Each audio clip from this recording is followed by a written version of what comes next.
Hello and welcome to the show, or perhaps hola is more appropriate this week. We're diving headfirst into a topic that's about as fun as a surprise colonoscopy, the top 10 most dangerous countries in the Americas. Now before you grab your finest margarita and settle in for what you think will be a lighthearted romp through some statistics, let me stop you right there. This isn't a competition, and these rankings aren't something to celebrate if your country comes in at number 3 instead of number 1. This, my friends, is a deeply complex issue, and we're going to unpack it with the gentle touch of a runaway llama. Now you might be thinking, hold on a minute, isn't America that place with all the guns and the questionable healthcare system?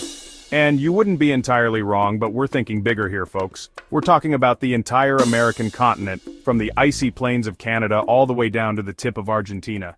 And let me tell you, it's a continent of stark contrasts. On one hand, you've got stunning natural beauty, vibrant cultures, and enough delicious food to satisfy even the most discerning foodie. On the other hand, you've got poverty, corruption, and yes, some pretty alarming crime rates. So buckle up, because over the next few minutes we're going to take a closer look at 10 countries in the Americas, grappling with some serious challenges.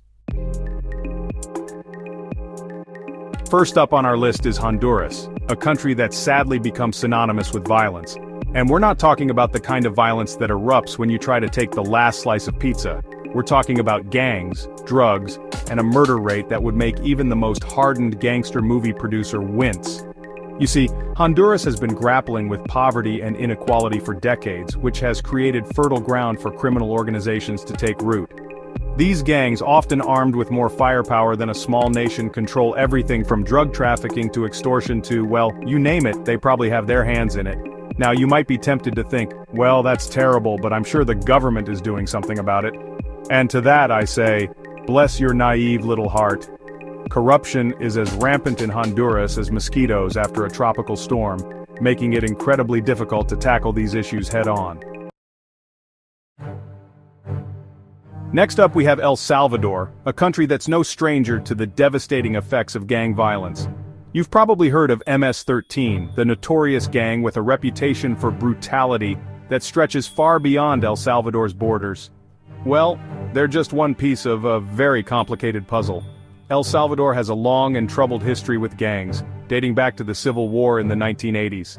And while the war may be over, the violence has sadly lingered on, fueled by poverty, inequality, and a lack of opportunity. Imagine growing up in a community where joining a gang feels like your only option, where you have to choose between risking your life on the streets or facing a future with little hope. It's a heartbreaking reality for far too many young people in El Salvador. Venezuela, a country that was once a beacon of prosperity in South America, has experienced a dramatic fall from grace in recent years, and when I say dramatic, I mean it's the kind of fall that would make a soap opera villain blush. We're talking about hyperinflation so out of control that you practically need a wheelbarrow full of cash to buy a loaf of bread. We're talking about food shortages so severe that people are forced to scavenge for scraps just to survive. And at the heart of this crisis lies political instability. The government, led by Nicolas Maduro, has been accused of corruption, human rights abuses, and just general incompetence on a scale that's frankly impressive. Chapter 4. Guatemala narco-state or nation in crisis. Next up is Guatemala, a country that's been caught in the crosshairs of the drug war for decades. You see, Guatemala has the unfortunate distinction of being located smack dab in the middle of the drug trafficking route between South America and the United States.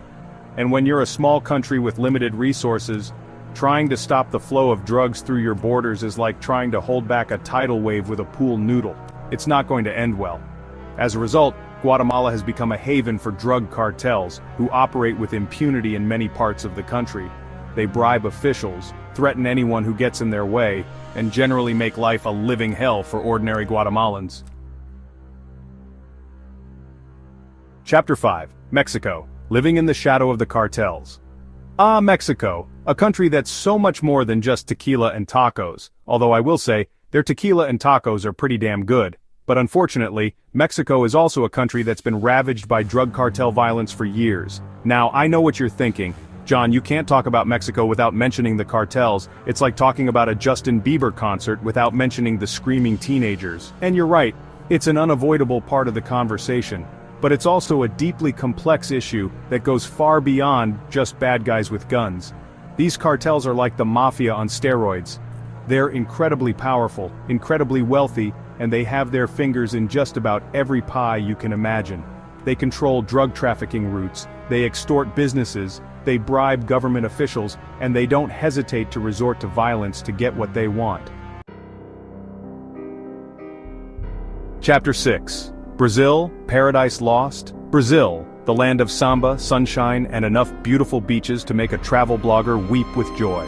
But beneath this vibrant exterior lies a darker side, one marred by violence, inequality, and a whole lot of problems that you can't solve with a caipirinha. Now, Brazil is a massive country, and it's important to remember that not everyone there is living in fear for their lives. But there are certain areas, particularly in some of the major cities, where crime is a very real and present danger. We're talking about gang violence, we're talking about drug trafficking, we're talking about a level of inequality that would make even the most ardent capitalist blush. Chapter 7, Colombia, a legacy of conflict.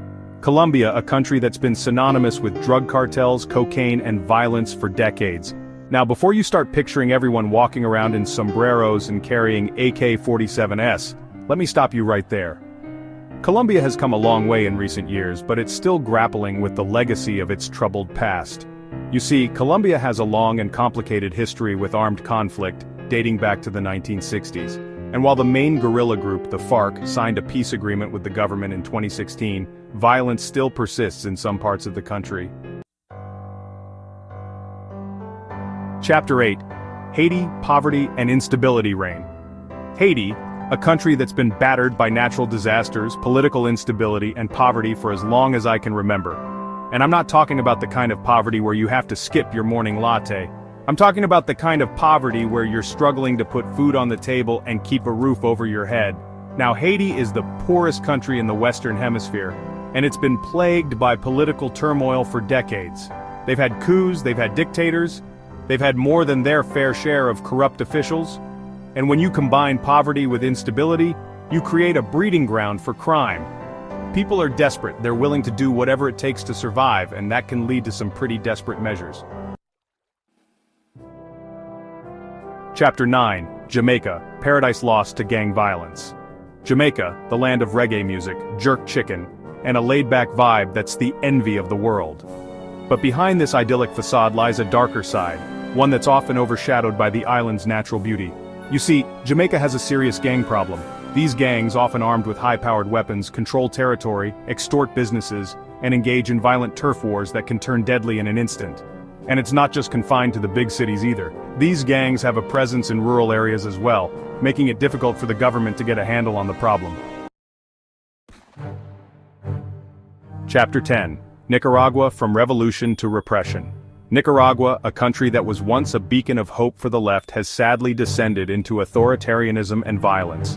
And it's a story that's all too familiar in Latin America, where the promise of revolution often gives way to the reality of repression. You see, Nicaragua has been ruled by Daniel Ortega, a former Sandinista revolutionary since 2007. And while Ortega was initially hailed as a champion of the people, he's gradually consolidated his power, cracked down on dissent, and turned Nicaragua into a de facto dictatorship.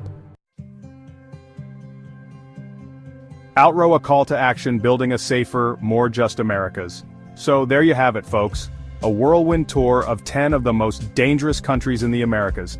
And let me tell you, it's not exactly the kind of list you want to be on. But here's the thing, these rankings don't tell the whole story. Behind these statistics are real people with real lives. People who are just trying to make it through the day without becoming another statistic. It's easy to look at these problems from afar and feel overwhelmed, to think that there's nothing we can do to make a difference. But I'm here to tell you that's simply not true.